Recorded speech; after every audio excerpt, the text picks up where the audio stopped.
Antes da gente começar, só, hoje nós temos, vamos ver se a questão técnica também se resolve. Como eu estava no cartaz, eu vou digitar aqui um pouquinho. Primeiro, boa tarde a todos. Hoje nós temos a satisfação de receber um seminário sendo que nós vamos ter dois participantes externos, direto de Londres, e uma convidada externa também, mas que está aqui no ano seguinte, que é o professor Ayrton. Só resolver a coisa técnica, né? Eu vou fazer uma breve introdução aqui. Eu peço ao Exchange Began to make a brief presentation of the new Mara and Professor Ayrton, and then we will the floor to Ayrton, and then open to questions and comments and comments. I want to thank you all. I'll switch to Portuguese. If you want to speak English, feel free to do so.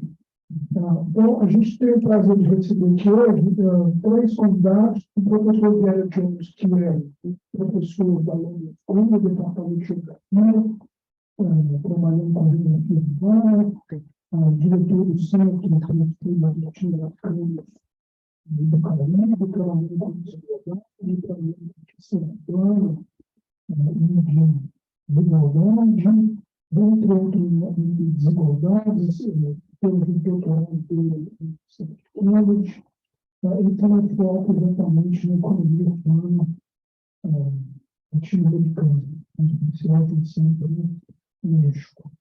A professora Mara, que foi, na verdade, foi nossa aluna aqui, fez a graduação aqui na faculdade, depois o mestrado aqui na faculdade, e fez o doutorado na London School, no Departamento de Geografia.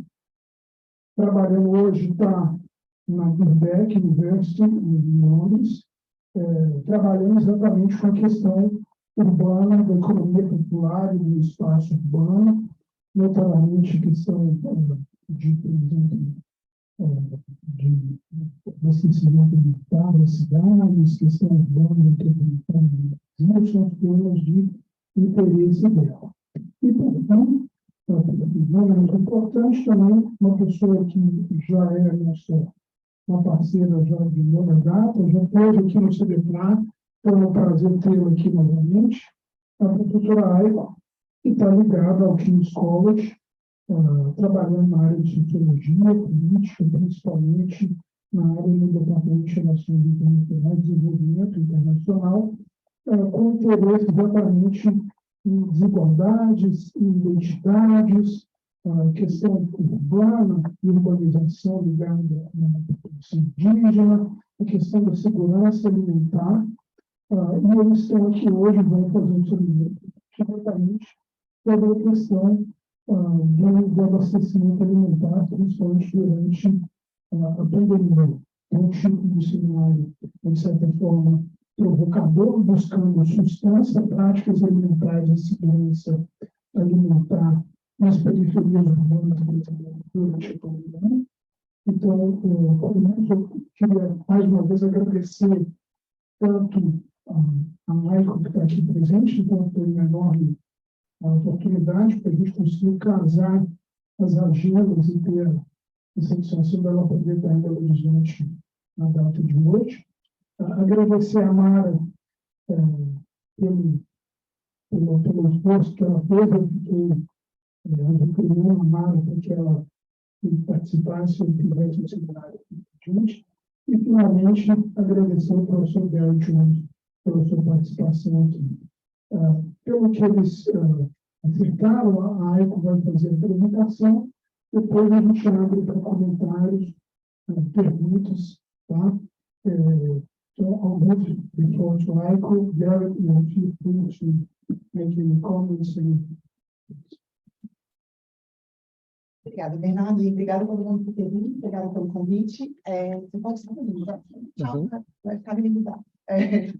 Essa pesquisa aqui, só para entender, a pesquisa começou em 2019, então antes da pandemia, E como qualquer coisa ligada à alimentação, na verdade, qualquer pesquisa que lidasse com pessoas foi completamente afetada pela pandemia, e a gente acabou discutindo muito mais as mudanças que vieram com a pandemia, e tentando buscar com as pessoas a compreensão do que era a segurança alimentar, desde a perspectiva delas, tanto antes da pandemia, como durante a pandemia, e também aspirações do futuro, e que elas pensavam que podia ser a segurança alimentar desde uma prática cotidiana, mais do que esses números grandes. Eu acredito, estava vendo também a apresentação do José Graziano, que veio aqui, né, há 2 anos atrás, não sei se vocês tiveram a oportunidade de ver isso, se não, eu sugiro que vocês assistam, porque é um ótimo, a nossa apresentação é um ótimo complemento, traz uma textura, uma questão mais social, e a partir da experiência das pessoas, para dados que ele estava falando ali, e que todo mundo aqui que viveu a pandemia no Brasil, eu estava presa lá, eu não pude vir, mas eu vou falar mais sobre isso em um momento.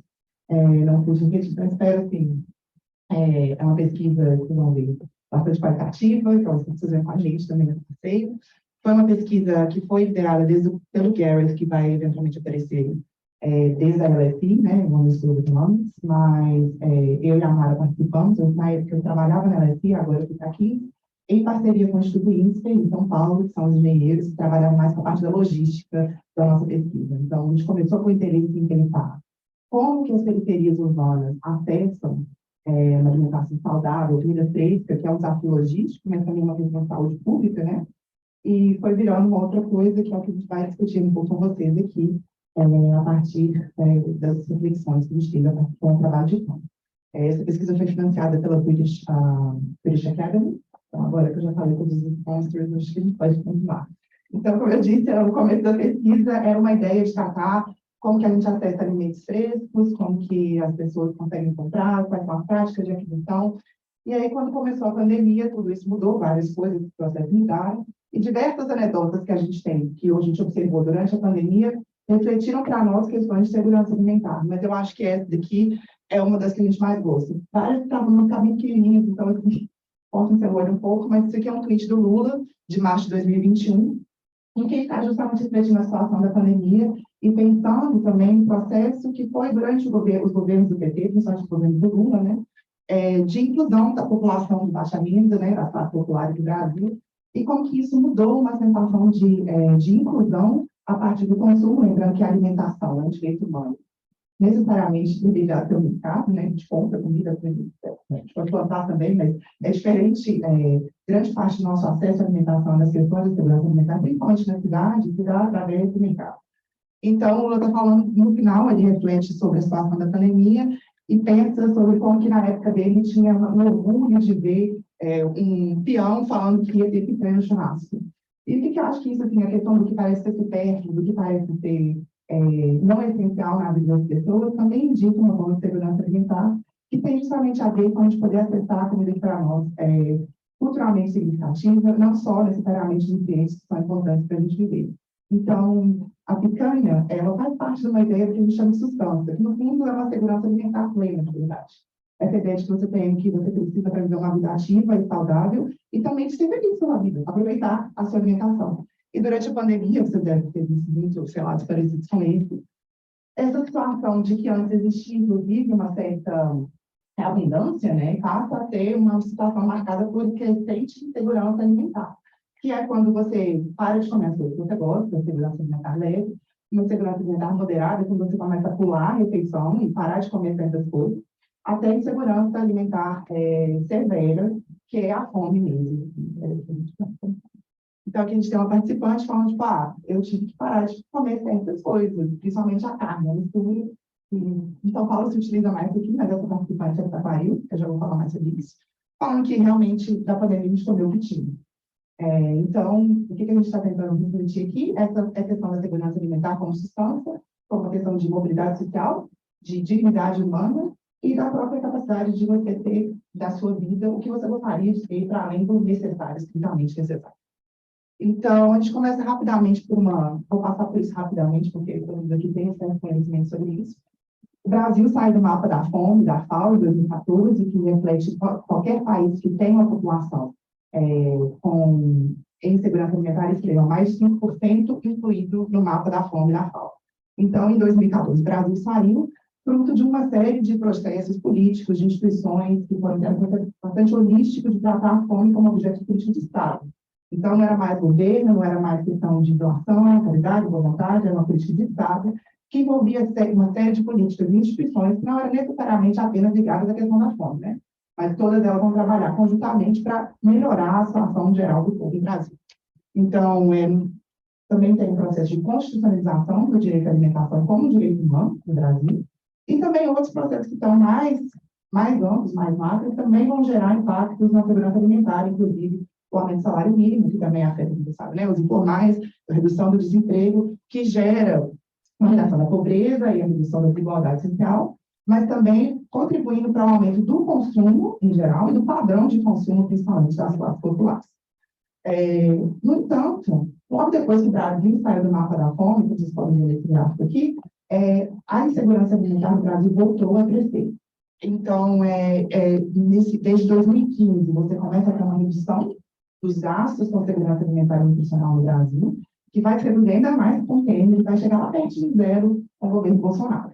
Então, assim, essa política, esse arcabouço que a FAO falava, não, o Brasil está preparado para enfrentar os desafios do futuro, já estava começando a ser pegado antes da pandemia chegar, fazendo com que, quando ela chegasse, a situação ficasse bastante insustentável e bastante difícil de alterar.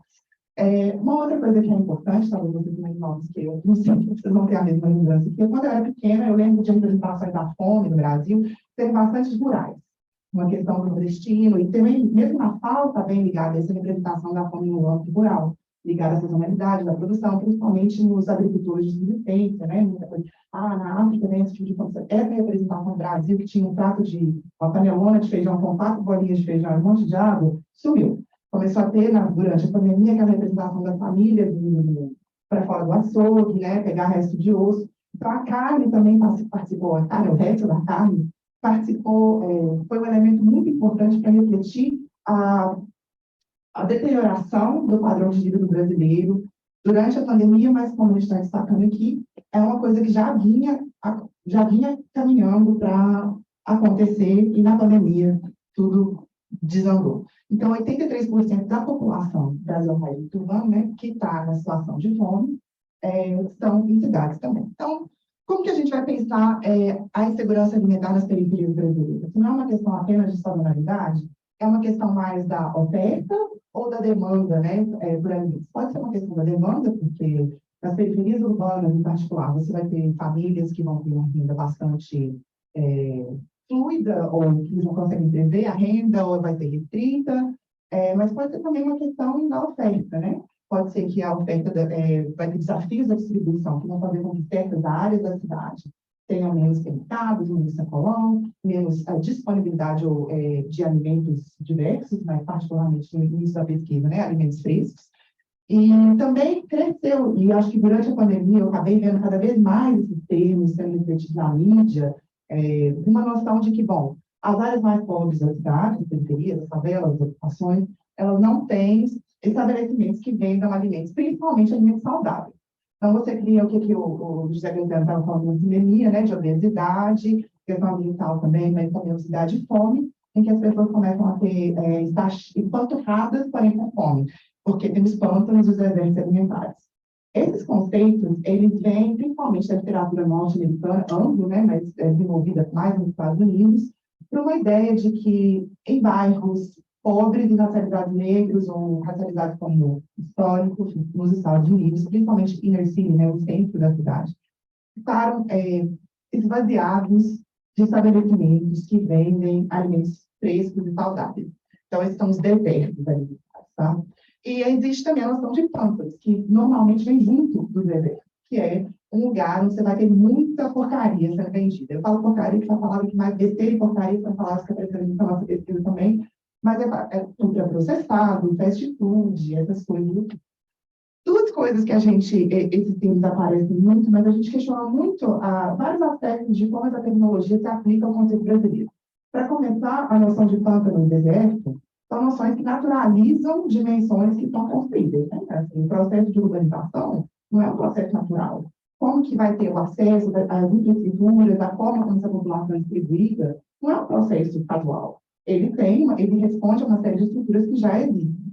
Então, a gente tem que pensar como que esses conceitos se adequam, ou se não se adequam, aos processos de urbanização, mas também às práticas sociais de acesso à alimentação, no nosso contexto latino-americano, do sul global, do Brasil, né?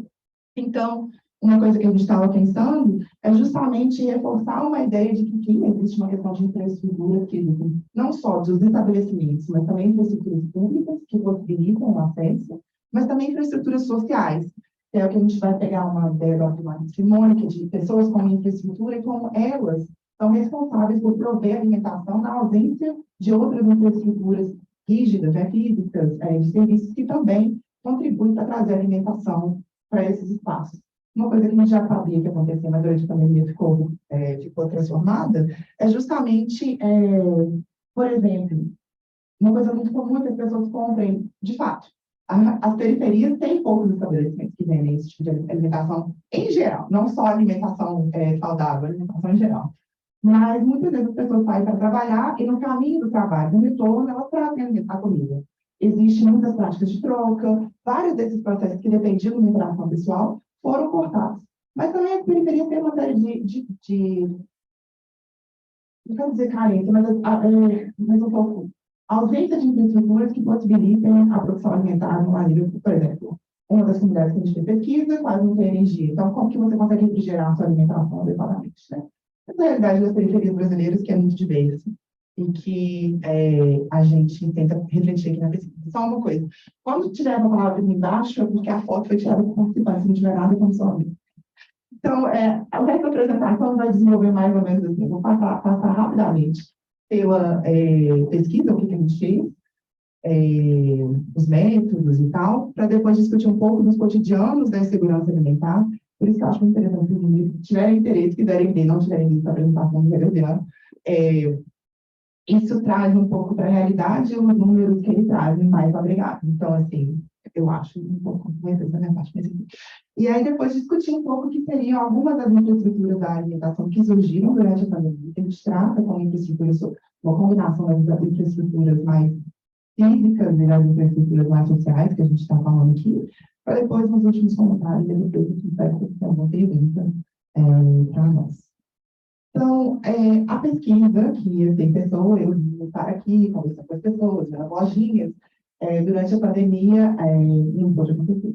Então, a gente fez uma pesquisa que foi remota e intermediária. A gente contratou 5 assistentes de pesquisa que trabalharam em 5 comunidades diferentes.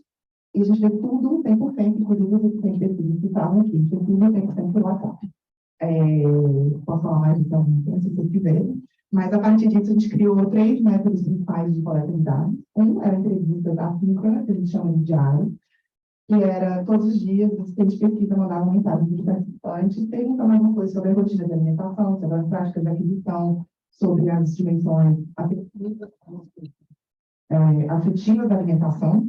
Aí, depois tinha entrevistas em profundidade com os participantes também, e a gente também fazia grupos focais, que eram limitados pela quantidade de carinho que conseguia ver no celular. Então, a gente participava disso, criava com os participantes, e isso foi durante, ao todo, a gente fez 9 meses de trabalho de campo em 5 comunidades, que eu vou falar logo mais. E a nossa pesquisa, como eu estava dizendo, então, a gente sintetizou o acesso e a acessibilidade desses alimentos, as práticas que as pessoas tinham para produzir, como eles comiam, com quem, e também pensar a dimensão simbólica, como celebração, e também as atrações que as pessoas tinham com a alimentação. O que a alimentação também simbolizava, não só no nível do dia a dia, mas no que ela gostava em si também. E também a gente tentou refletir, uma vez que a gente estava fazendo pesquisa durante o contexto da pandemia, a gente tentava entender quais seriam uma rotina normal, fora desse momento excepcional da pandemia, a rotina deles das práticas alimentares e também da própria comunidade com relação à alimentação. Essas são as 5 comunidades que a gente fez a pesquisa, 3 delas são em São Paulo, que estão no canto de lá, mas eu vou passar o nome agora, e 2 delas em BH. Elas são bastante diferentes entre si, algumas delas se chamam de favelas, bastante consolidadas, como Paraisópolis, que está aqui no meio. Outras 2, que é Anchieta e Vitória, né, que é aqui em Belo Horizonte. São ocupações mais recentes, as 2 são no mesmo ano, mas completamente diferentes também. O processo de ocupação, tudo é diferente. Outras delas já estão se regularizando como bairro, como é o União de Vila Nova, que tem área também ocupadas, e Taquaril, que também é uma favela bairro, comunidade, as nomenclaturas vão se distribuir. Em São Paulo, União está no leste, Anchieta no sul, Paraisópolis no sul, mais central, Vitória na divisa com Santa Luzia e Taquaril na zona oeste de Itapemirim. Então, rapidamente, são o perfil dos participantes. Comida é uma coisa que atrai muita mulher, né? Então, assim, a gente começou considerando locais, eles passaram participantes, então a maior parte dos participantes são mulheres, então tem uma dimensão de gênero que vai estar por aí. Eu não vou ressaltá-la demais, mas tenha em mente. Em São Paulo, que você vê que é muito interessante, a maior parte das participantes são nordestinas, refletindo o processo de urbanização também da cidade, enquanto aqui em BH a maior parte vem da região metropolitana mesmo. A maior parte dessas participantes são negras, são pretas e pardas, a autoclassificação, a gente pediu para ela fazer, que também revela o processo também da organização como uma forma racializada de construção do espaço, né, que empurra até grupos para essa parte da cidade. E a maior parte delas, em São Paulo, a pesquisa começou um pouco antes, então chega gente, está mais gente empregada proporcionalmente do que em Belo Horizonte. E a maior parte delas está empregada em serviços de educação social, empregada doméstica, cozinheira, babá, cuidadora, enfermeira. Tá? Então, as famílias não eram muito grandes, salvo 2 exceções. Então, e várias delas receberam auxílio emergencial durante ou antes da pesquisa, ou do período. Ok. Isso posto, eu acho que eu posso voltar agora para a temática. Eu falo muito rápido, gente. Vocês, de repente, vocês começarem a estar muito perdidos, pode levantar a mão, eu estou acostumada, eu falo isso para as pessoas, e elas não acreditam, de repente, eu estou falando 5 palavras no mundo. Então, se tiver muito difícil de entender, pode ser. Enfim, então, beleza. Esse é o contexto que a gente estava, a gente vai atrás das comunidades, todo mundo no WhatsApp, a gente paga o celular de todo mundo, e aí estamos lá conversando, fazendo de pesquisa, e aí a gente começou a perguntar para as pessoas, a gente sempre começava com o que é uma alimentação importante para você, o que é o que você precisa comer todos os dias, o que é a coisa que você mais gosta de comer todos os dias para você, é importante, uma comida do dia a dia mesmo. E a gente recebia essas fotos, que eu não sei vocês, mas assim, eu reconheço como meu prato de comida, que é o PF, né? Assim, de alguma maneira, né? Um arroz, um feijão, uma carne, e carne quase sempre é boi, né? Não é outra coisa. Aqui tem algumas outras formas de carne ou proteína animal, que às vezes também apareceu na comida. Em Minas Gerais, parabéns para nós, a gente ainda está orgulhoso, empolgado. Em São Paulo menos, que vocês podem ver. Esse aqui é meu momento moralista. E aí depois, e também às vezes tem uma salada, uma coisa de bebê, etc. Então todo mundo falava que essa alimentação era alimentação importante para eles. Que é alimentação que basicamente dava sustância para eles conseguirem viver a vida, que na realidade é bem próximo da definição da Declaração de Roma sobre o que é segurança alimentar, que é uma alimentação adequada para você ter energia, para você manter seu dia, você viver uma vida saudável e ativa, tá? O que a gente achou interessante, refletindo novamente naquela anedota do Lula, no começo, também na primeira situação, é que, para a maior parte das pessoas, a carne, mais do que a ideia de saúde, de você viver bem, para a maior parte das pessoas não é que não passava pela comida fresca, mas é porque a carne tinha um papel essencial para as pessoas conseguirem ter as atividades dela no dia a dia e manter uma vida saudável. Então, aqui a gente tem 3 exemplos que estão minúsculos, mas eu vou só dar uma ideia para vocês do que é. Na primeira, a pessoa fala que, tipo assim, se eu faço arroz e feijão, todo mundo fica com fome rápido. Se não tiver carne, eles vão ficar com fome rápido, eles vão comer mais, então tem que ter carne. Para a segunda, ela vira e fala assim, o povo que tem que comer carne, comer carne, mas o meu marido, que é o que trabalha na construção, para ele é essencial. Precisa de uma comida forte, tá? E no último, também tem uma ideia de que a carne ela é essencial para você crescer como uma pessoa saudável. Então, é uma criança, essa mulher vive no Nordeste, então ela vive numa comunidade pesqueira, tinha sempre peixe, mas agora que ela tem menos peixe, o filho dela precisa disso ainda, mas é carne, que é o mais importante para ele.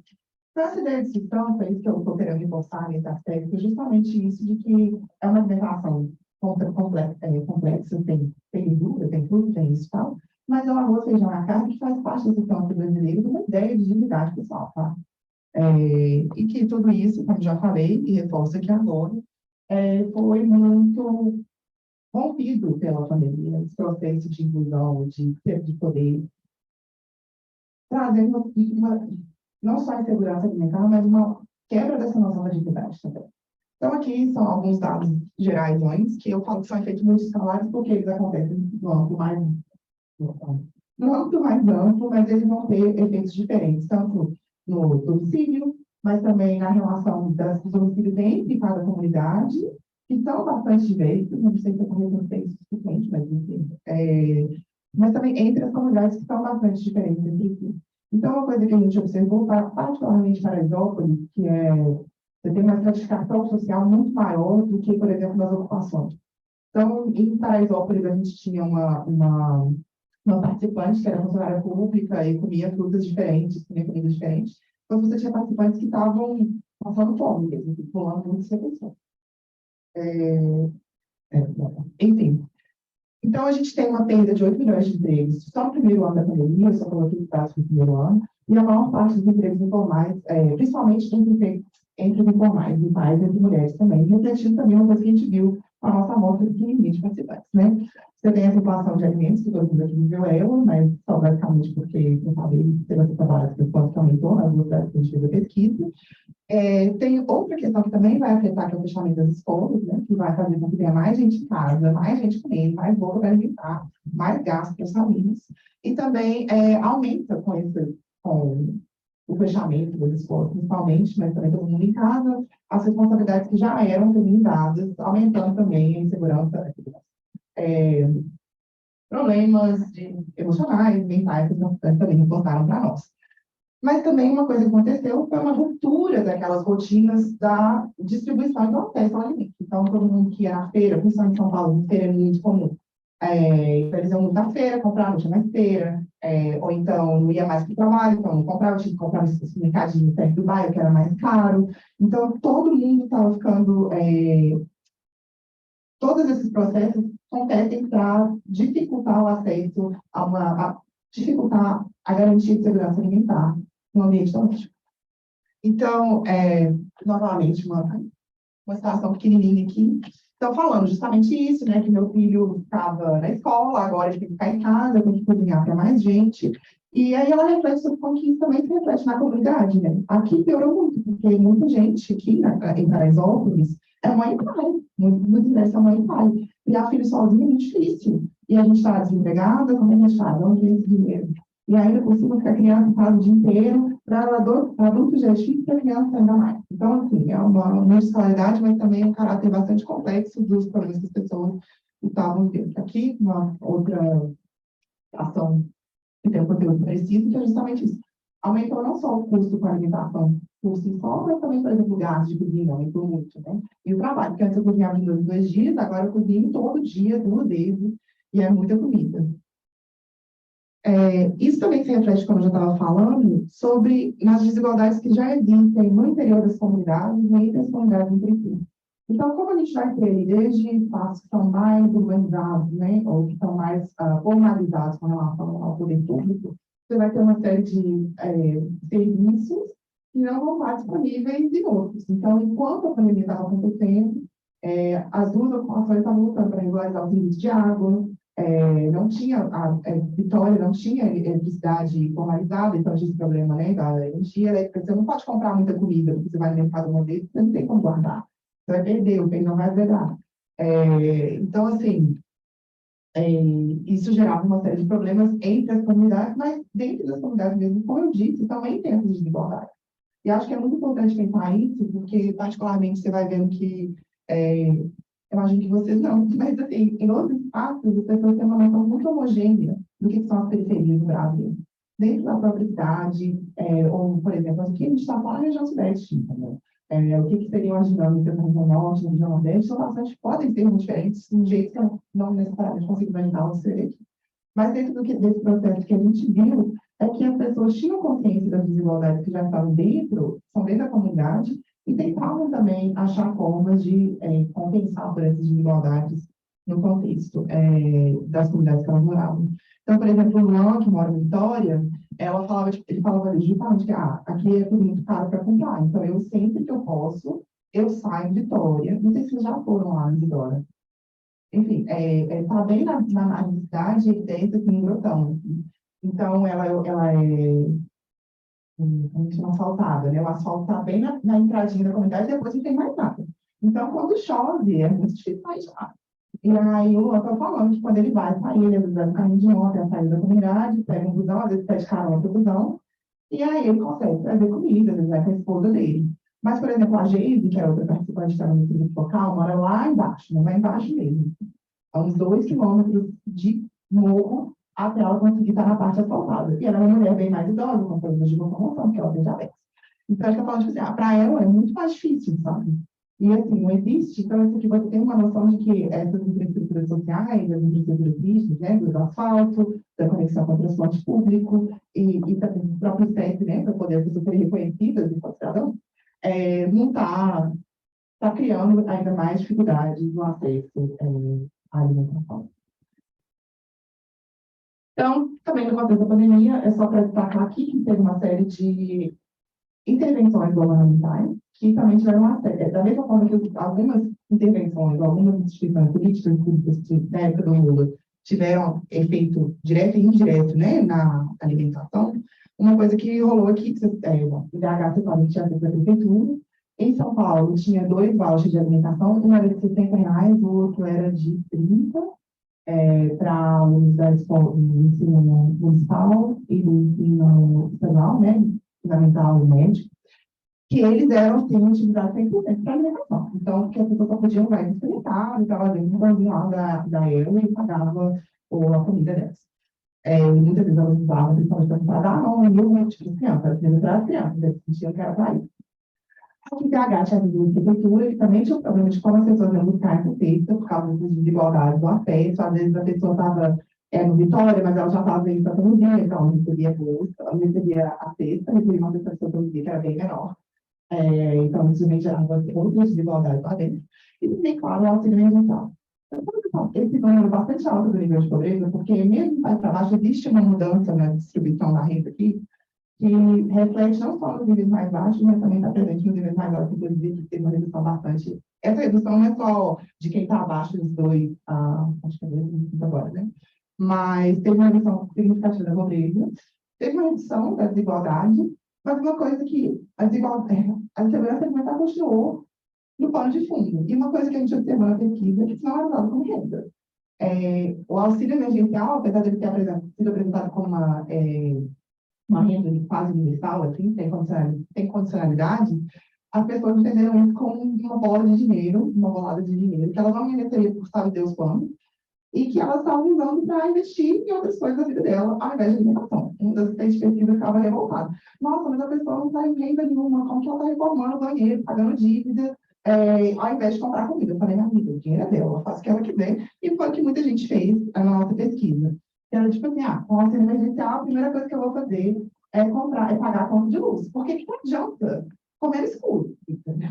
Eu preciso primeiro disso, as outras coisas, estava tendo doação, eu já consigo tentar me virar com o que tem, tá? Ou então, a Rayane, né, que conversa com o Rafael, falando, tipo, eu comprei umas coisas que estavam faltando aqui em casa. Aí ela falou assim, tipo, por quê? Estava faltando uma cama dos meninos, estava faltando uma roupa, tinha um banheiro que eu queria reformar. Então, esse dinheiro ele foi usado como investimento, entendeu? Ao invés de ser um dinheiro que estava sendo revertido, que não era visto como uma renda constante, mas como uma oportunidade de materializar conquistas que estavam ficando cada vez mais difíceis de conseguir. Enfim, deixa eu só olhar aqui. E o que aconteceu de muito interessante é que, com essas formas diferentes de doação, as pessoas começaram principalmente em Belo Horizonte, ou a galera que queria o Vale Alimentação, né, da merenda em São Paulo, é que eles começaram, quem não tinha perdido emprego, tinha outra fonte de renda, começou a utilizar essa outra fonte de renda para comprar coisas que seriam vistas como supérfluas. Por exemplo, antes, quando eu tinha só o meu dinheiro, não tinha recebido a cesta, eu tinha que gastar o dinheiro que eu podia com a alimentação básica. Então, agora eu recebo a cesta, eu posso comprar carne, eu posso comprar fruta para a criança, eu posso comprar iogurte. Então, o que eu estou querendo dizer é que, tipo assim, todos esses fatores, eles vão indicar diferentes formas que as pessoas têm de lidar com a alimentação, para além só do encher a barriga para eu conseguir fazer, tipo assim, conseguir estar de pé, mas é viver uma vida que vale a pena ter vivido, né?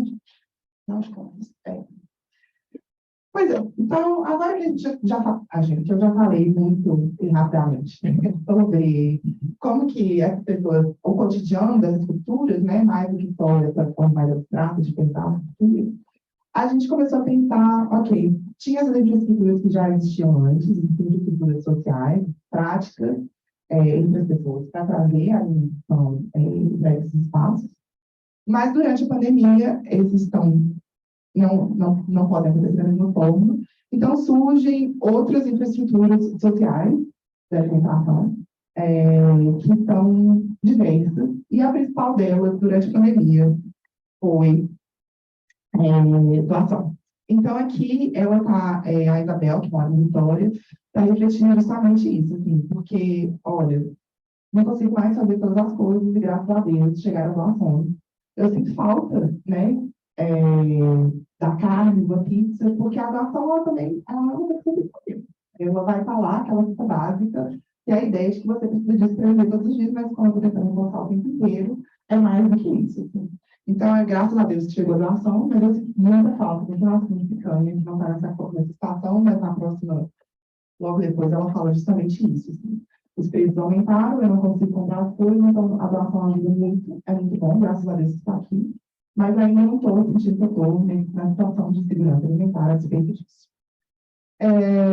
As doações de alimentos, se vocês participaram de alguma forma disso, de vaquinhas ou de juntar alimentos, muita gente eu sei que participou, mas elas muitas vezes se deram através de organizações que já existiam nessas comunidades, então todas as comunidades que a gente estudou surgiu pelo menos uma time de doação de alimentos, mas na verdade muito mais que isso, pelo menos várias, na verdade, que também muitas vezes elas são consolidadas com suporte logístico e recursos de diversos atores. Então, vai ter atores locais que já trabalham nisso, algumas organizações foram ressignificadas durante o contexto da pandemia, então uma pessoa que a gente não trabalhou, não chegou a trabalhar na terra, mas eu conversei com a liderança lá e ela falou, olha, a gente aqui só fazia projeto empreendedor. Agora que a gente já tem que fazer esse projeto mais social, porque a pandemia pegou pesado e a gente tem que trazer a fazer. Mas o nosso ideal não é fazer doação, não. O que a gente quer mesmo é projeto mais empreendedor, que traz as pessoas para poder mudar a vida deles. Né? Então, tem aí sociedade civil, terceiro setor, atores corporativos, inclusive os nossos parceiros de São Paulo, criaram um projeto que depois quiserem falar um pouco mais sobre ele. Essa forma das doações, muito embora não tem livros, elas também se dão sobre desigualdades que já existiam. Então, Paraisópolis tinha chuva de recursos chegando o tempo inteiro, a ponto de que alguém chegou lá para doar ovo e falava, pelo amor de Deus, não quero mais ver ovo. Já tem ovo para qualquer coisa, eu virar um monastério em português. O que eles devem fazer, o que a gente gostaria mesmo de ter, é carne. E aí, a cara que tinha lá chegando para cá ficou assim, super chateado com o cara. Da próxima vez é o quê? Só de picanha. A gente picanha aparece transforma, a gente sempre assim. E aí o que acontece é que essas desigualdades que já existiam antes vão se reportando também, elas estão ficando visíveis também. E o mais interessante é que, bom, interessante assim, tem uma redução hiperdrástica desses recursos no contexto pós-pandêmico, que é o que a gente está vendo agora, não sei aí, mas pós, certo? E dessa iniciativa também, e essas pessoas, o quê? Né? O que acontece com essas pessoas? Então, então, só rapidamente mencionar algumas dessas iniciativas. Aqui a gente tem uma, aqui no União em São Paulo, que elas vão falar sobre iniciativas que estão ligadas à igreja, que tinha várias doações acontecendo no bairro, e várias participantes estão assim, que não aparece, não fiquei sabendo, não. Eu vi que tinha uma aglomeração ali, mas eu não quis vir. Então, eles estão falando que às vezes tinha coisas, às vezes as coisas são melhores, elas não têm só a cesta básica, mas elas têm de limpeza, que tudo auxilia eles a poder, comprar outras coisas. Então, estou falando aqui que a única coisa que a gente compra na casa agora é a mistura, que é a carne.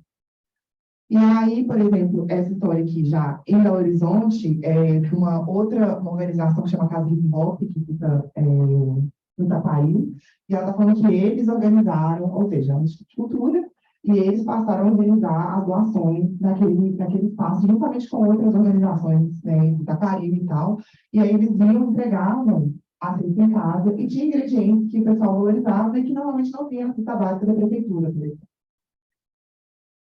E aí, esses processos de como as festas eram distribuídas variava e o conteúdo também. Então, essa aqui é a Anchieta, que é uma participação em São Paulo, e eles faziam parte desse projeto juntamente com os parceiros lá de São Paulo de doação de frutas, verduras e legumes. Então, toda vez que chegava lá, o Flash mandava mensagem, devia ter posto áudio, porque os áudios do Flash são ótimos. Eu cheguei, galera, porque pessoal, as questões da sacola, para vocês pegarem um legume, vai ter fila. Então, ele já colocava tudo na frente lá do balcão dele. Tinha uma fila grandona que as pessoas iam lá buscar. Isso era uma forma que continua tendo, assim, até hoje eu vejo que ele tenta fazer isso, mas os recursos são quase nenhum. Então, tem que ter de um assistente, de uma pessoa que está provendo assistente social, ele tem que virar basicamente um cara que está indo atrás de recursos, né? O tempo todo. Em Paraisópolis, como eu estava dizendo antes, é um lugar que tem muito mais recursos e eles conseguiram capitalizar muito no contexto da pandemia para divulgar uma forma de organização, de governança da periferia da periferia, a partir da ideia de capitalismo social. Isso é uma coisa que a gente viu muito forte, eles usaram, toda vez que eles tinham um processo de inovação grande, eles divulgavam também o GDES, que é a divulgação também, de comerciantes, empreendedores, da favela da terra, da favela da e eu coloco esse slide depois do outro, porque a comparação é muito, muito forte, né? Uma ideia de que a favela é bagunça. Aqui é tudo organizado, tem distância, e a gente tem capacidade de mobilizar muitos recursos, mas isso é um caso excepcional. Né? A favela de Paraisópolis, para quem não sabe, está dentro do Rio. Então, tem 600 milhões de projetos sociais trabalhando ali, como uma forma também de conter o crescimento daquele espaço para além daquela foto mais maravilhosa, mais famosa da desigualdade do Brasil, é Paraisópolis com relação ao Morumbi, que é um nicho dentro, um negócio dentro de um bairro muito rico, assim, as pessoas, porque é quase rico, Então, assim, o que a gente achou muito interessante é pensar como que, nesse contexto para a modernização popular da favela mesmo, a pandemia virou uma plataforma para poder divulgar uma ideia nova do que seria um processo de mudança social mais profundo, que é apolitizado, entre aspas, mas utiliza-se de bastante retórica política de diversas maneiras, para poder organizar uma forma de governança social e política nessa favela que independe do poder do Estado, que era a ideia que eu queria comentar. Enfim, são mais algumas poucas, mas outras iniciativas que surgiram, na verdade, já existiam e durante a pandemia tentou-se voltar mais para o contexto das comunidades, são as hortas orgânicas, que muita gente apresenta como uma grande solução para a fome na cidade. São espaços bastante pequenos, com uma alimentação que não era, a princípio, produzida para a comunidade local. Então, no caso do Vitória, era vendida na feria de Santa Teresa, e no caso das Mulheres do Galo de São Paulo, era vendido, depois passou a ser vendido para a escola local e redistribuído dentro da comunidade. Então, no contexto da pandemia, essa exposição voltou-se para a comunidade. Mas até então, a despeito de ela estar dentro, no coração da comunidade, elas eram bastante ligadas do contexto local. Então, isso é uma coisa que tem que repensar. Como funciona efetivamente a ordem urbana? Para quem quer? São espaços grandes, mas ao mesmo tempo pequenos, não alimentam uma comunidade inteira. E no Vitória, com o apoio do MTST, foi criada uma cozinha comunitária já ano passado, ela durou pouco tempo, ela já fechou, porque eu tenho recurso para conseguir manter a cozinha funcionando. Então, esse é um processo que alimentava pessoas, não era muito comida, mas tinha sempre uma cozinha lá, e eles conseguiam prover alguma coisa também bastante, em escala bastante pequena, com relação à escala da segurança alimentar nesses contextos. O que a gente estava notando é que, bom, ok, a pandemia passou, os problemas que já estavam aqui, claro, potencializados, mais visíveis, então agora a gente tem que lidar com esses impactos de longo prazo, né? Longo prazo. A insegurança alimentar está aumentando, porque esses problemas não foram solucionados, e os projetos que surgiram para poder prover essas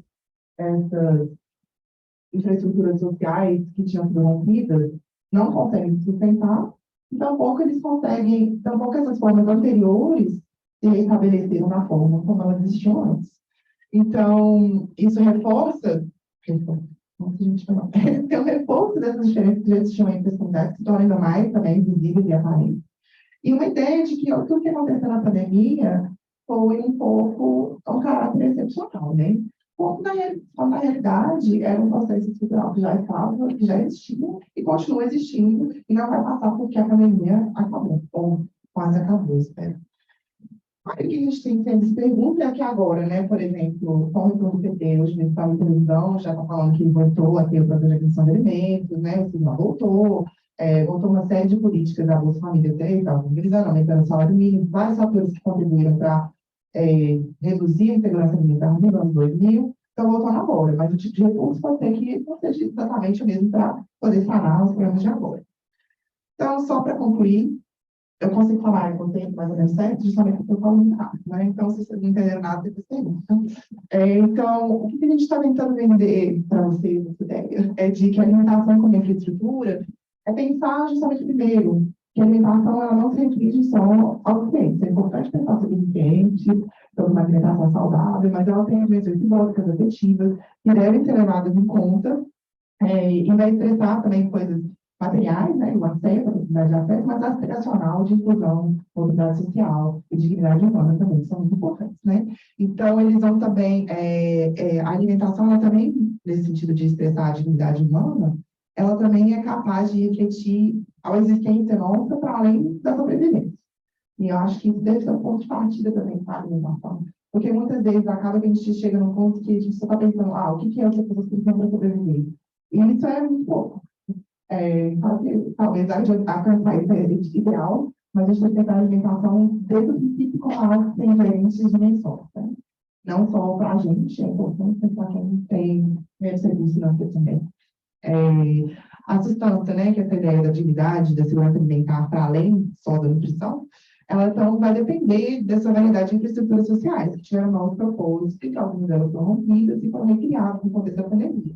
E o que a gente acha é que essas estruturas, elas devem ser pensadas no contexto atual como parte de políticas públicas do futuro. Então, assim, não acho que só a política pública, como aqui em Belo Horizonte, tem muitas políticas públicas de maior acesso, né, à alimentação fruta, verdura e legumes, nas periferias, isso tem que ser levado em conta juntamente com as estruturas sociais que surgiram, as que já existiam antes, de forma a garantir que as rotinas e a escolha alimentar também, a escolha que as pessoas vão fazer, os processos de nutrição, também estejam disponíveis para essas pessoas, para todas as pessoas na cidade.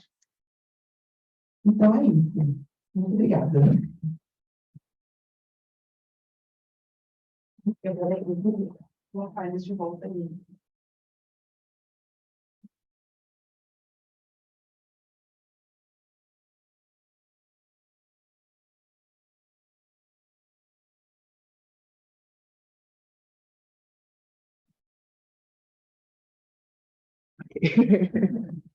Você quer fazer, a gente abre, você quer passar por eles? Eu acho que tem uma perguntinha muito simples. Acho que tem que fazer pelo telefone, senão eles não vão ouvir. Só para... Esse microfone vai. Parabéns, primeiro, acho excelente apresentação. A pergunta é muito simples, vai ser interrompida. Infraestrutura, comunicação, desenvolvimento de cidade, etc, etc. Então, na infraestrutura das comunidades, até onde o celular está presente? Você fez um comentário político, né, era chamando pelo WhatsApp a comunidade, ou então, como é que está?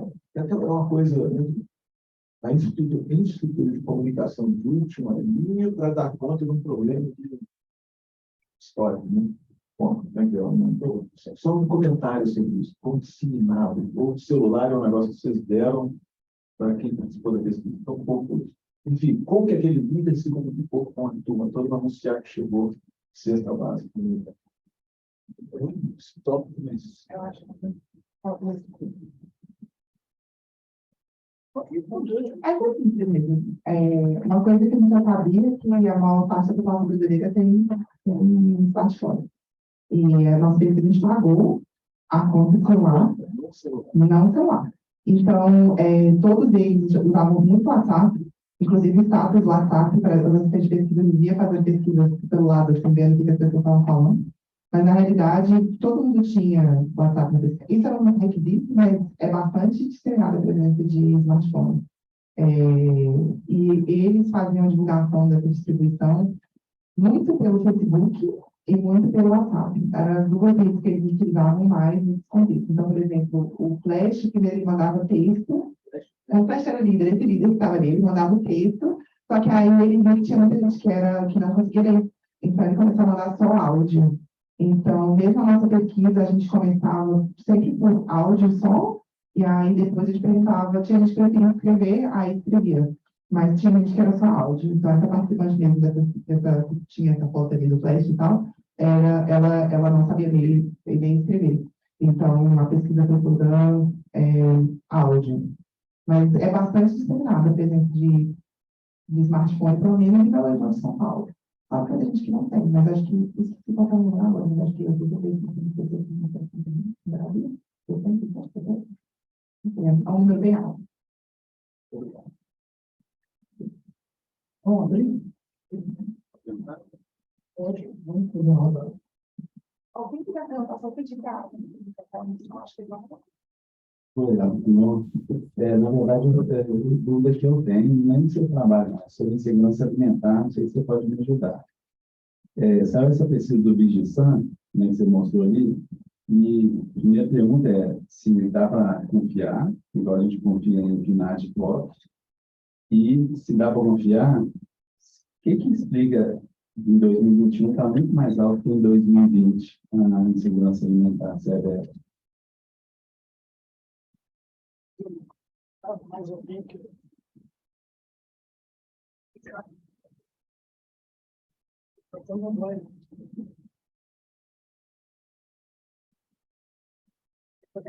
Obrigado, professora. Eu queria fazer uma pergunta em relação, pensando um pouco nessa ideia de infraestrutura social que você trouxe. A gente tem trabalhado um pouco com essa perspectiva da ação aqui no CBDAR, com o COMÉ especialmente, entendendo como que as outras economias têm promovido aí sistemas agroalimentares que são sustentáveis e que podem aí superar ou ser uma alternativa a um sistema hegemônico que hoje perdura aí na distribuição de alimentos, né? Isso tem ficado um pouco explícito para a gente, justamente no contexto dessas crises do neoliberalismo, né?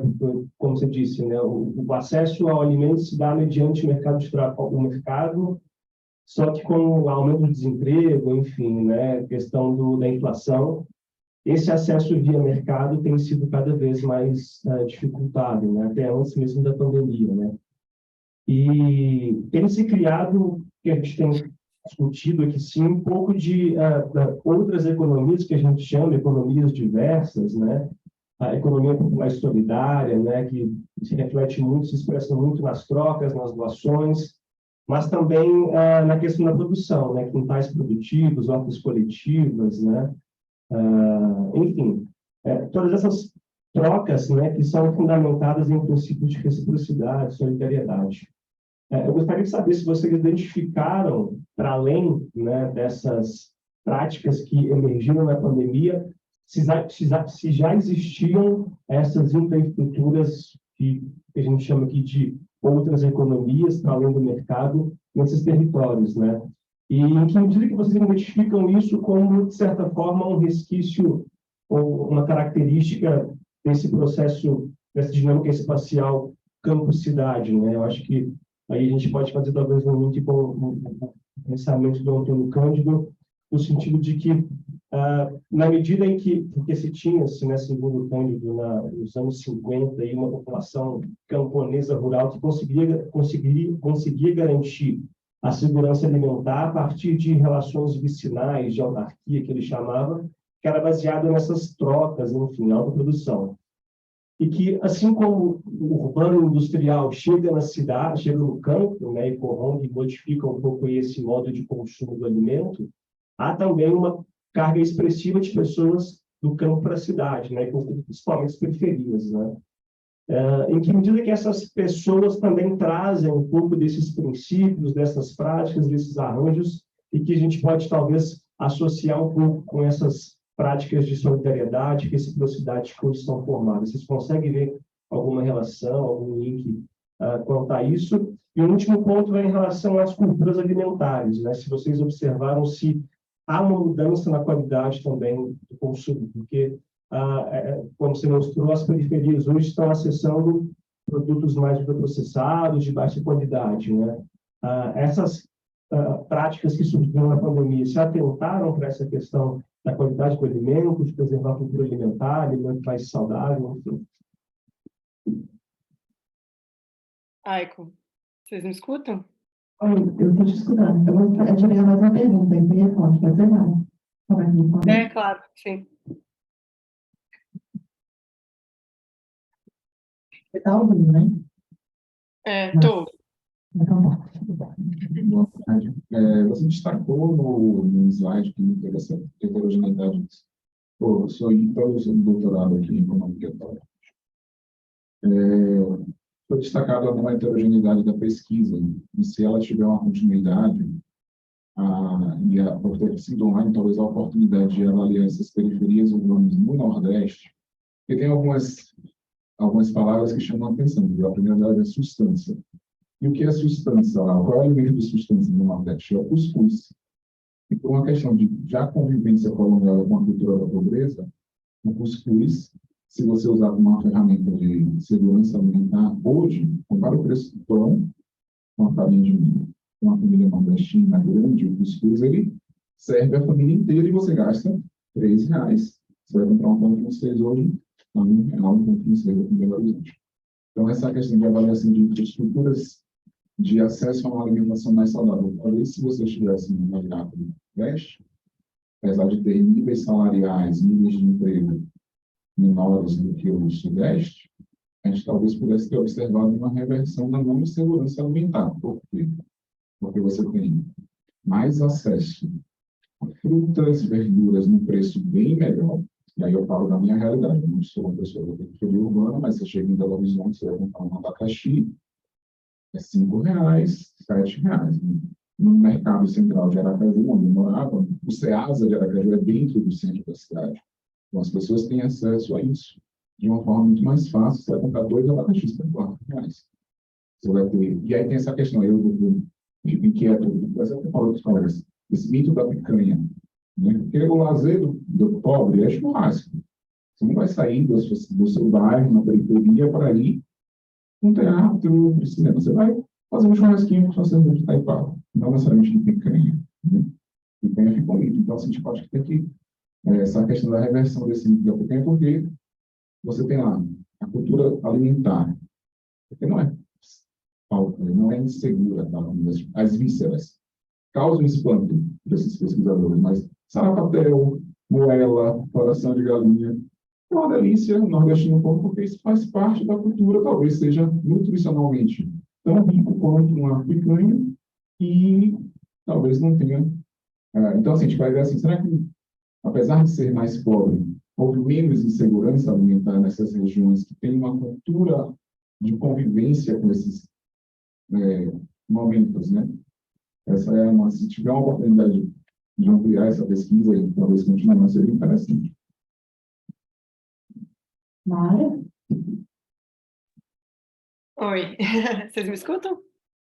Sim. Não, eu só... A primeira, oi todo mundo. Agradecer ao Bernardo pelo convite. Não, porque eu queria ter respondido o Duda lá atrás e também a pergunta a respeito de outras economias e outras culturas alimentícias também. Eu acho que eu posso falar um pouco, se for ok. Eu queria dizer, sobre a pergunta do Duda, que ele falou da infraestrutura de celular, etc.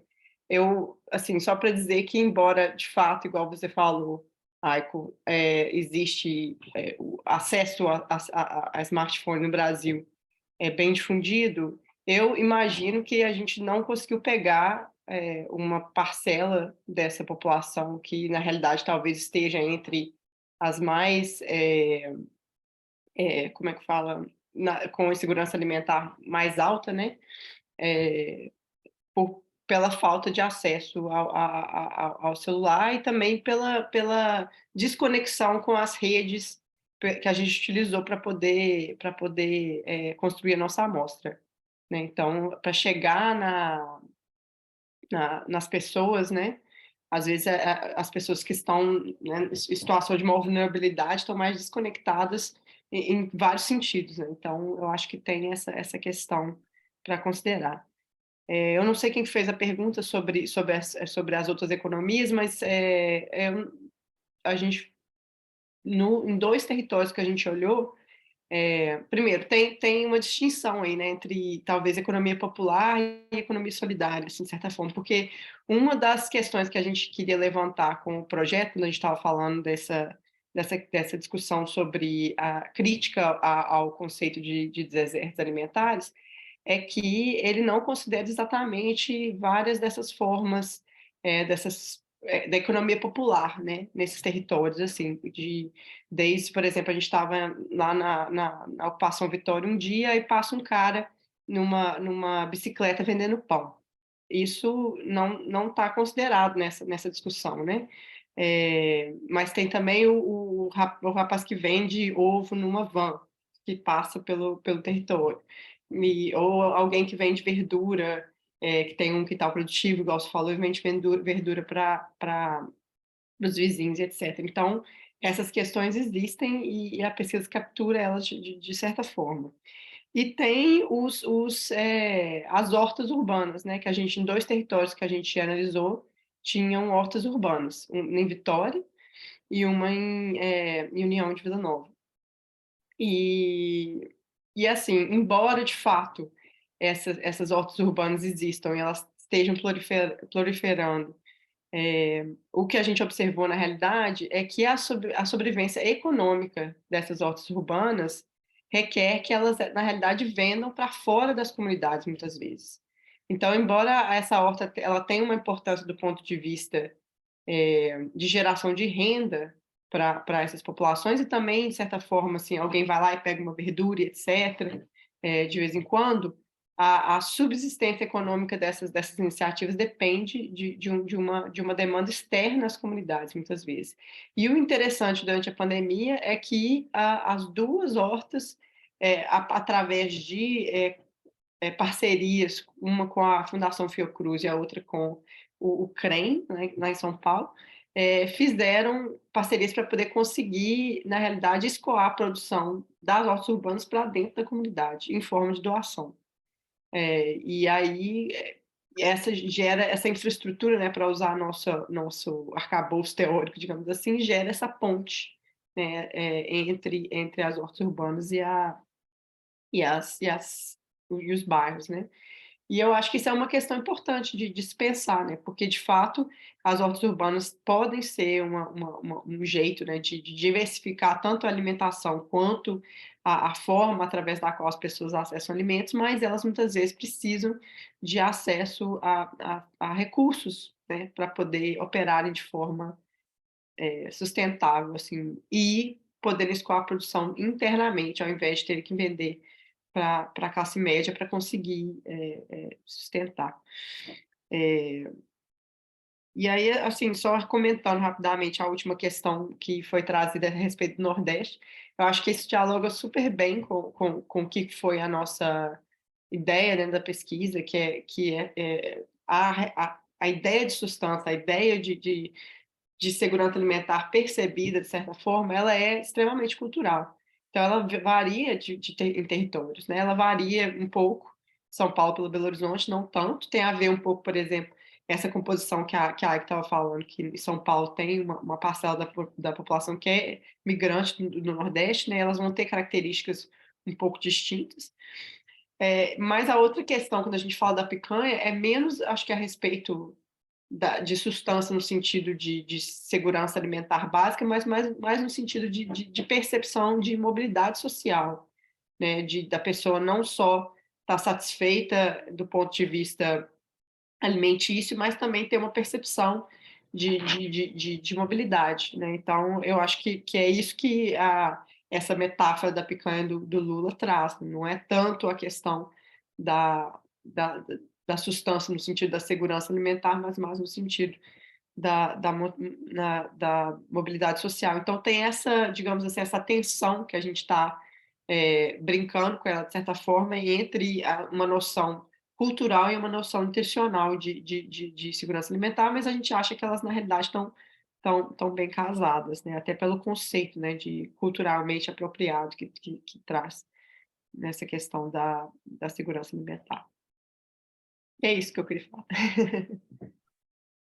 Eu acho que nesse sentido, o perfil diferente da alimentação do nordestino e do paulista, era bem curioso, a gente conseguia ver na pesquisa, primeiro, inclusive, gente que era filho de nordestino, tinha migrado enquanto criança, e o que eles comiam que era diferente dos que eram primeira geração que já chegaram adultos. Então, assim, a comida afetiva, né, que a gente falava, às vezes a pessoa que cresceu em São Paulo, várias vezes era cachorro-quente. Para as pessoas que vieram do Nordeste, era outras coisas. Então, assim,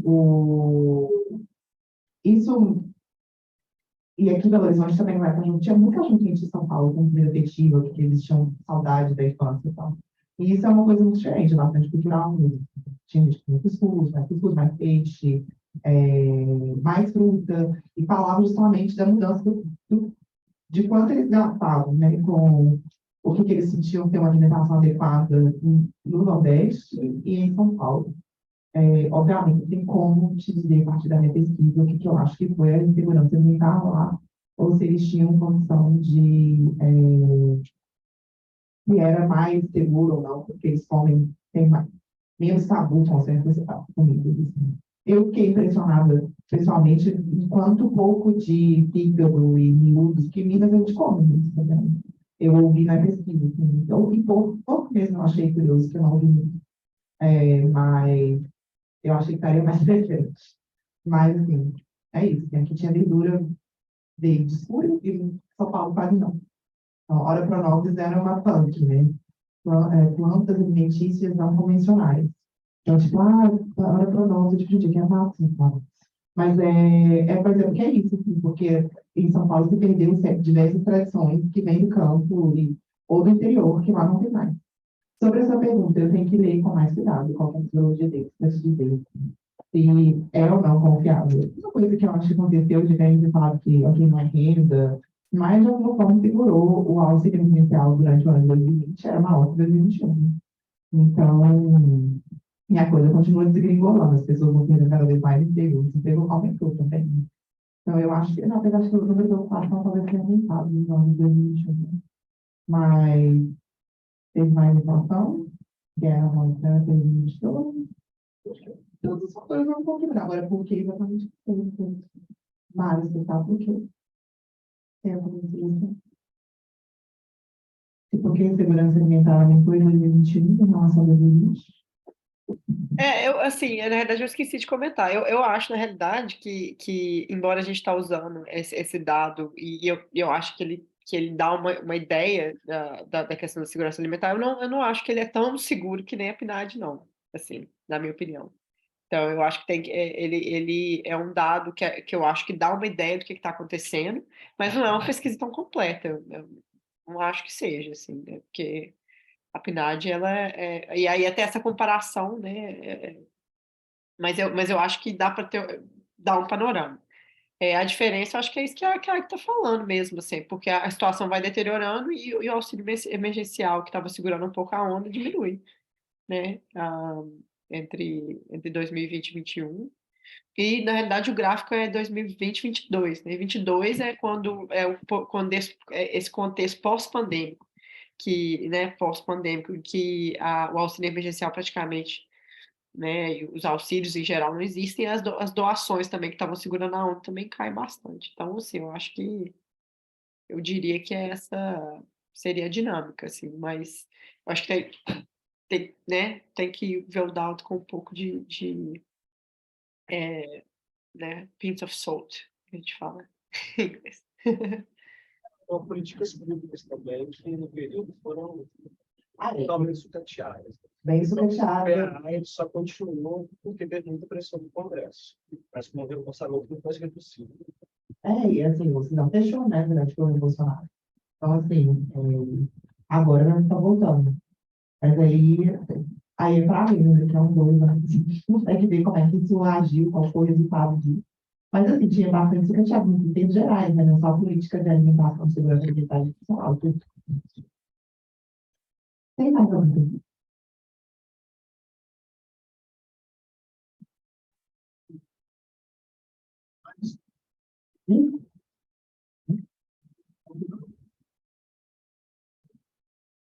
Não, não é muito caro, apesar de eu trabalhei com economia agrícola, continuo trabalhando um pouco com economia agrícola, então essa questão alimentar me aparece o tempo todo. Trabalhei num projeto sobre Belém, exatamente Belém, tentando formular uma política de abastecimento de segurança alimentar, recentemente. É um tema que não é muito caro. Alguns comentários, algumas coisas a título de sugestão. Primeiro, parabéns pela pesquisa, pelo trabalho. Me chama para algumas coisas assim, vocês explorarem. Belo Horizonte tem uma tradição, pelo menos tinha uma tradição, a política de segurança alimentar e abastecimento da cidade, fez 30 anos, ano passado, ano retrasado. Eu fiquei curioso para saber o que foi essa política durante a pandemia. Se vocês chegaram a cortejar, tudo bem, tem coisa das feiras, tudo é parte do longo processo histórico, da coisa da distribuição de cestas durante a pandemia, mas se conseguir utilizar dessa larga experiência que tinha, ou a política ficou completamente abandonada. Talvez seja um eixo. Mesmo São Paulo também tinha uma tradição não tão grande, uma referência tão extensa quanto o Belo Horizonte, mas teve durante um certo tempo uma política de abastecimento de segurança alimentar. De novo, ela foi completamente abandonada durante a pandemia. O que aconteceu? Então, isso é uma coisa que talvez valha a pena cortejar em termos de política pública, simples distribuição de cestas alimentares, que foi o que mais saiu na mídia, mas que ações as prefeituras fizeram isso aí.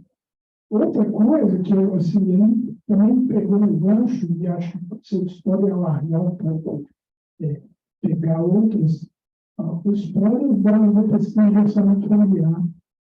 Eu trabalho com pobre o tempo todo, olha o que as famílias adquirem, onde é que elas compram, esses podem se identificar como renda, eles não com grau de detalhe tão grande, mas essa diferença relevante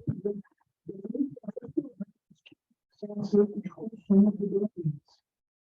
Açaí, o 3, açaí, peixe e farinha. Então, todo boleirense vai ter açaí, peixe e farinha. É uma diferença, por exemplo, para o Nordeste, para outras regiões destinos. Isso vai aparecer. Deixa você pegar uma pesquisa com a FOP e explorar essas diferenças culturais. Tá? Um outro comentário, que talvez olhar para os dados administrativos dessa política pública, dessas políticas públicas, dessas prefeituras. Acho que eles podem avançar no trabalho de vocês. Então, estou muito mais fazendo sugestões do que exatamente uma pergunta, mas assim, acho que tem várias coisas que vocês disseram aqui que a gente são percepções, mas que a pesquisa revela e as desigualdades. E outro elemento que eu acho que explora uma desigualdade, que eu acho que no caso do Horizonte, a prefeitura, por exemplo, tem um trabalho de distribuição de cesta de alimentos que estava muito vinculado às famílias que tinham crianças na escola municipal. Na rede estadual, por exemplo, eu sei porque a moça que nos ajudava no casa chegou os filhos na rede estadual. Ela não recebeu. Então, criando uma desigualdade da própria estrutura de ensino. Depois, mais tarde, é que o Estado foi correr atrás disso durante o ano. Mas criou-se uma desigualdade dentro do próprio sistema de ensino. Ou seja, a prefeitura foi muito rápida em ágil cadastrar famílias ligadas à rede de ensino, pegar para usar essa rede de ensino para distribuir os alunos que estavam nessa rede de ensino para distribuir cestas, e os alunos que estavam ligados, por exemplo, à rede estadual, as famílias não tiveram acesso a essa mesma cesta. Então, olhar talvez essa dicotomia dentro da própria política pública que foi desenvolvida segmentou as comunidades ou a periferia em várias sobre esse período. É muito mais comentários de sugestão do que perguntas em si. André, só para te responder, a pesquisa da Liga é muito boa, não é uma pirâmide, mas é muito boa. Se você olhar a própria fala do Brasil aqui no Celular, que eu convidei a ler, fez um artigo com o debatedor, e compara, inclusive, coteja a pesquisa com os dados da PNAD para falar sobre segurança alimentar. Ela tem um corte, ela está preocupada com segurança alimentar. A PNAD está mais preocupada com isso. Às vezes a PNAD tem um suplemento que dá alguma coisa. O foco deles é muito mais uma rede que está preocupada com a consumo, com a nutrição, com outros elementos. Mário, você quer falar alguma coisa? Eu confesso que eu não entendi muito bem o Bernardo. Mas eu entendi algumas partes sobre. Eu acho que ele falou sobre a desigualdade entre os sistemas de ensino, né?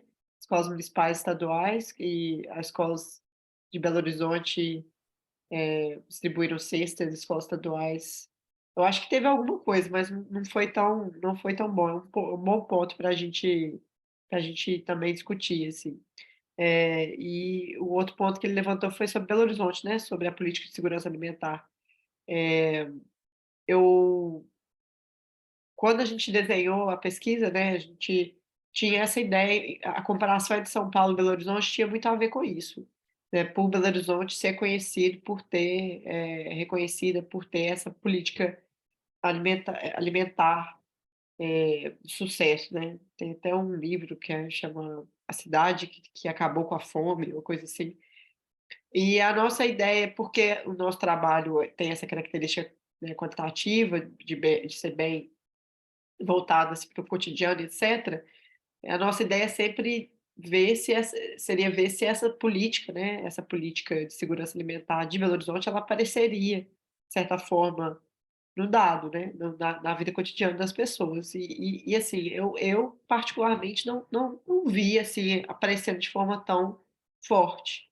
Eu acho que talvez no momento da pandemia, essa questão das cestas, da distribuição de cestas, foi uma diferença entre São Paulo e Belo Horizonte, mas do ponto de vista, para além disso, assim, do cotidiano, né, de acesso à alimentação, eu não vi assim tão claramente a política de segurança alimentar de Belo Horizonte aparecendo nas falas das participantes. Mas talvez a AICO tenha algo mais a dizer sobre isso. E eu não entendi a última parte, que era alguma coisa a respeito da PNAD, da comparação. Se puder me falar, Aiko, o que foi? Eu só estava respondendo a pergunta, né, sobre a qualidade da pesquisa Da rede de soberania. Ele estava falando que é uma pesquisa que tem muito mais enfoque na segurança alimentar, então ele traz algumas coisas para a não tem isso. Acho que todas as pesquisas no momento estão sofrendo com a falta de senso também, né? Então, eles são tipo de se considerar. Mas teve muita pesquisa também sobre segurança alimentar durante a pandemia, inclusive eu queria apresentar nesse... sim, foi muito bom. Então, que fala sobre justamente isso, mas tem esse problema também de como acessar as pessoas, no telefone, mensagem ficada consciência. Mas, assim, uma coisa que a Mara estava falando com relação à política do Belo Horizonte, alguns dos processos que existiam em Belo Horizonte, alguns dos programas que existiam em Belo Horizonte já não existiam mais. Por exemplo, tinha como se fosse essa coluna itinerante, né? Que ia nas comunidades, levando verdura, tudo e tal. Isso já não existe mais, isso já não está acontecendo mais na pandemia. Então, quando a pesquisa começou, isso já não existe mais. A gente começou com como é que ela chama, Adriana, né? Que ela foi lá em São Paulo conversar com a gente. falou que diversas dessas iniciativas que fizeram, né, que começaram lá com o Patrus, já não existem mais. Algumas existem, pode ser colão ADT, mas não existe mais o sacolão, que era, né, que talvez as pessoas não saibam, deixando uma sacola que você podia colocar tudo pelo mesmo preço, e era bastante em conta, os certos produtos. Então, em São Paulo, por outro lado, eu não consegui encontrar nada parecido com as iniciativas de Belo Horizonte, fora esse vale alimentação da escola pública. Isso é uma coisa que talvez não ficou tão claro, mas existia isso, tem a diferença de acesso. Cadinho único, quem estava, quem recebia, com sua família, quem não recebia. Então, às vezes, alguém que estava numa situação mais ou menos tranquila até o começo da pandemia, de repente caiu, essas pessoas, igual uma das participantes que estava lá com o como escuro, ela tinha ela estava numa situação bastante confortável, assim, relativamente tranquila. Ele vai trabalhava, os dois ficaram desempregados, eles não tinham dinheiro para nada, e eles custaram a conseguir receber os auxílios, registrar, receber ajuda, e eles não estavam acostumados com esse nível da viração que outras pessoas que já estavam lá, já sabiam os contatos, já estavam registrados, já estavam na lista das organizações. Então, essas pessoas receberam auxílio primeiro e outras acabaram caindo numa situação pior no momento. Mas em São Paulo não tem nenhuma outra iniciativa parecida. Aqui em Belo Horizonte, outra coisa que teve foi um programa de compra também, só que era para fazer, oferecer comida marmita, e inclusive para moradores de rua. E não, então essa comida não chegava na periferia. A gente tem que pensar muito mais em projetos que estavam ligados às periferias mesmo, aí vai às vezes informais, né, e tal. Então, eu acho que a gente tem que ver isso melhor. Muitas dessas iniciativas que marcaram da Prefeitura de Belo Horizonte já não falavam mais. Não marcaram naquele momento.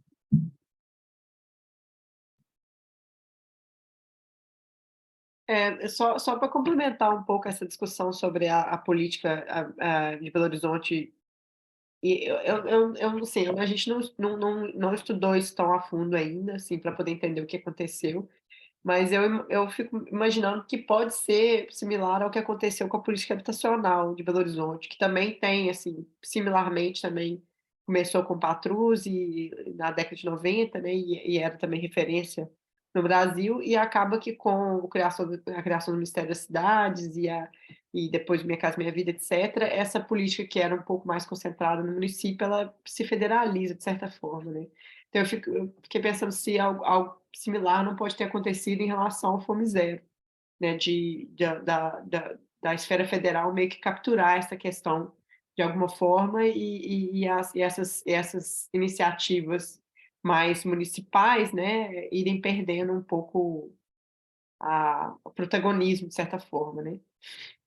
Mas é uma coisa que a gente precisa ver. Mas, como a Aiko falou, várias delas já não existiam mais e não foi algo que apareceu fortemente nos dados que a gente coletou.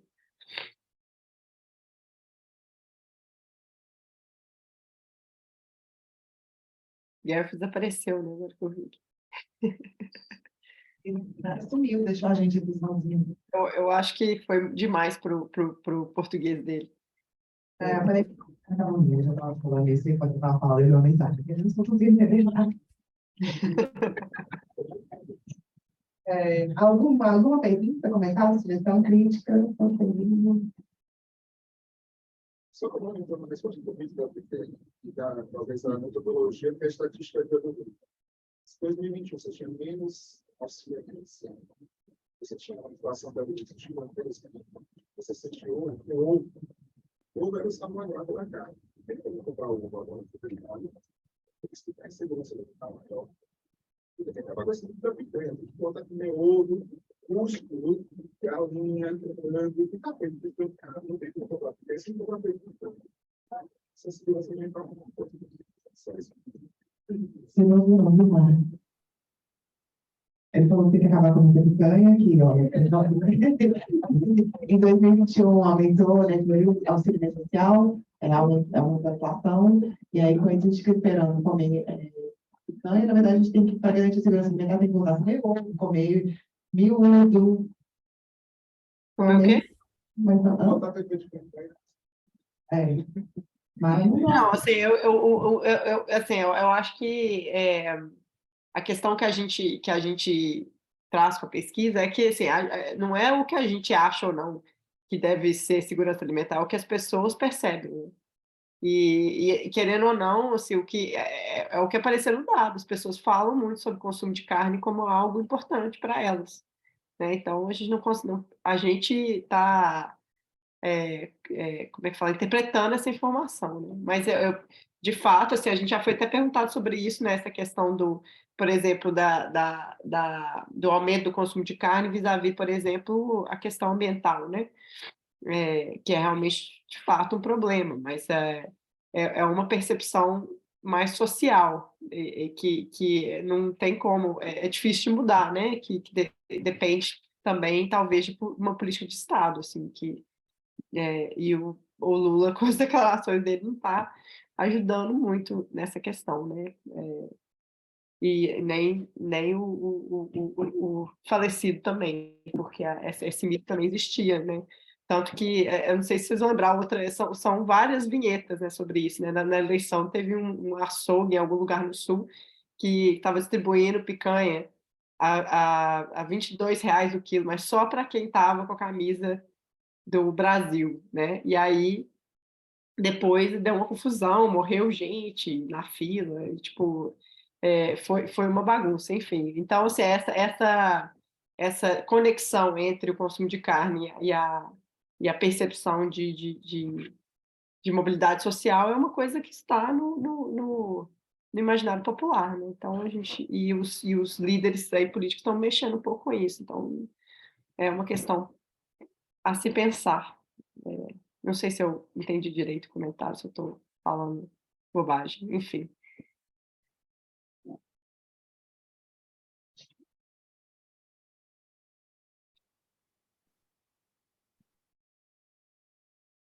Queria agradecer a Aiko e a Mara, mais uma vez, pelo seminário, foi ótimo, muito obrigado. Voltem mais vezes, vai ser um prazer, novamente. Tá, muito obrigado, Mara. Obrigado, Aiko. Obrigada. Agradeço ao Guerra, que eu acho que desistiu, mas enfim, agradeço a vocês, enfim, muito obrigado. Obrigado, pessoal. Obrigada. Boa tarde. Eu te escrevo. Beleza.